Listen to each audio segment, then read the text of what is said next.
Assalamualaikum Teh. Waalaikumsalam. Apa kabar hari ini? Bagaimana dengan keadaannya?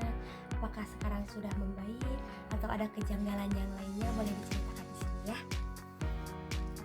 Sebenarnya saya itu sedang bingung Teh. Saya sedang berjuang untuk ikhlas.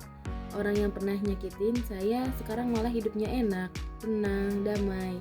Padahal saya masih sakit hati banget. Saya udah coba maafin, tapi kok rasanya belum bisa lupa.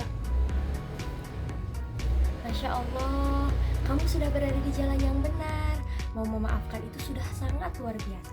Tapi memang memaafkan dan melupakan itu adalah dua hal yang berbeda.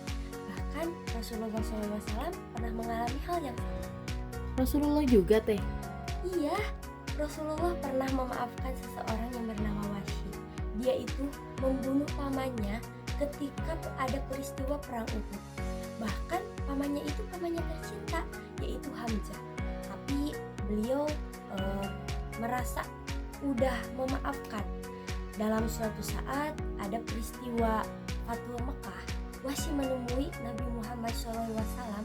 Ya walaupun Nabi Muhammad berat untuk ketemu bersamanya dan ada rasa kecewa, terus rasa sakit hati kepada seorang Wahsy. Tapi ya Nabi Muhammad kan seorang pemaaf. Terus Nabi Muhammad tidak menunjukkan rasa sakitnya. Meskipun rasa sakitnya itu masih tertinggal di dalam hati seorang nabi, tapi Rasulullah sudah memaafkannya. Makanya Rasulullah memberikan kita nasihat yang luar biasa agar tetap tenang dan tidak membalas keburukannya.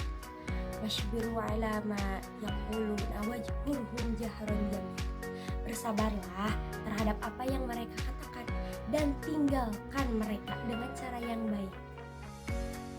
Bagaimana sih Teh hukumnya jika saya merasa sulit ikhlas dan kadang masih benci kepada orang yang pernah berbuat jahat pada saya? Bahkan saya pernah mendoakan hal negatif untuknya, ya karena saya merasa sakit hati. Ya, saya paham betul bahwa ikhlas itu memang tidak mudah, apalagi ketika kita pernah dikhianati atau disakiti oleh orang lain. Yaitu adalah sesuatu manusiawi lah. Kadang masih terasa berat, kadang muncul rasa benci atau bahkan doa-doa negatif yang pernah terucap dari rasa sakit hati itu. Namun, mari kita ingat bahwa sebagai umat Islam, kita diajarkan untuk selalu berusaha memaafkan dan berlapang dada. Dalam hadis Rasulullah SAW yang berbunyi, "Mala yarham la yarham." Barang siapa tidak menyayangi, maka tidak akan disayangi. Dalam hadis riwayat Bukhari Muslim. Nah, di situ mengingatkan kita bahwa kasih sayang dan memaafkan adalah kunci agar kita juga mendapatkan rahmat dan kasih sayang dari Allah. Jadi, meskipun sulit memaafkan adalah bagian dari ikhlas yang harus kita usahakan. Jadi saya gak harus melupakan sepenuhnya ya? Cukup jaga hati agar gak membalas aja? Betul sekali, menjaga hati agar tetap tenang, tidak dendam, itulah bentuk hijrah hati yang mulia. Dan ingat, Allah gak akan menyia-nyiakan kesabaran kita. Dulu saya pernah diberi amalan yang berbunyi, Rabbana wala tuhammilna ma la taqata lana bih, yang artinya ya Allah, janganlah Engkau bebankan kepada kami apa yang tidak sanggup kami untuk memikulnya. Subhanallah. Doa itu seperti menyuarakan isi hati saya Teh. Saya ingin ikhlas tapi butuh waktu. Itu wajar, ikhlas itu proses. Yang penting kamu tidak menyimpan dendam dan kamu terus berusaha memperbaiki diri. Allah tahu perjuanganmu. Jadi jangan lelah, cobalah terus berusaha. Oh iya Teh, terima kasih banyak ya Teh. Sekarang saya merasa jauh lebih lega dan tenang. Alhamdulillah, ingat setiap luka akan sembuh pada waktunya. Teruslah berdoa dan berserah diri kepada Allah. Saya juga ingin menegaskan bahwa memaafkan tidak harus langsung melupakan secara total, karena ada hal-hal yang memang di luar kendali kita. Yang penting kan kita udah memaafkan dan tidak membalas keburukannya dengan keburukan lainnya. Rasulullah juga mengajarkan innamal a'malu binniyat wa innama likulli imri'in ma nawa. Sesungguhnya amal itu tergantung niatnya dan setiap orang mendapatkan sesuai dengan apa yang dia niatkan. Hadis Bukhari dan Muslim. Nah, kan berarti selama niat kita adalah ikhlas, sabar, dan berusaha memperbaiki diri, maka Allah akan menerima usaha kita. Jadi, jangan berkecil hati jika kita belum sempurna, karena kesempurnaan Allah milik Allah. Jadi saran saya untuk mengurangi rasa sakit hati dan overthinking, jauhkan diri dari hal-hal yang bisa memicu ingatan buruk seperti terus memantau atau mencari tahu tentang orang yang kita nyakitin. Jangan sampai kita terus-menerus mengingatnya dan membandingkan keadaan mereka yang tampak bahagia dengan kita yang masih terluka.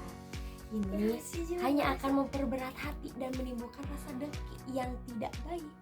Jadi kita lebih baik fokus pada diri sendiri, memperbaiki hubungan dengan Allah, dan terus berdoa, terus memohon kesabaran serta ikhlas yang luas. Ingat, dalam firman Allah, Quran Surat Al-Muzammil ayat 10 yang tadi saya sudah diucapkan, bersabarlah terhadap apa yang mereka katakan dan tinggalkan mereka dengan cara yang baik. Nah, kan kita udah diajarkan untuk sabar dan menjaga adab. Bahkan ketika meninggalkan orang yang menyakiti kita, jangan terlalu membebani diri dengan pikiran dan berlebihan. Bisa juga itu disebut dengan takallub. Allah tidak menyukai jika kita memaksakan diri pada hal yang di luar kemampuan kita. Jika ingatan buruk tiba-tiba muncul, itu jangan dipaksa untuk dilawan, tapi kembalikan hati kepada Allah dan sibukkan diri dengan hal-hal positif. Semoga dengan semua yang saya ucapkan kamu bisa memahami. Semoga Allah menguatkan dan memudahkan hati kita untuk selalu ikhlas walau di hati susah dilupakan. Dan dapat disimpulkan bahwa perasaan untuk ikhlas dan memaafkan orang lain itu adalah sifat manusiawi. Namun, Islam mengajarkan kepada kita untuk tetap memaafkan dan tidak membalas keburukan dengan keburukan lainnya. Allah Subhanahu wa taala berfirman, Bismillahirrahmanirrahim, Khudil afwa wa'mur bil urfi wa'rid 'anil jahilin. Jadilah pemaaf dan suruhlah orang-orang mengajarkan yang ma'ruf serta berpalinglah dari orang-orang yang bodoh. Bye bye.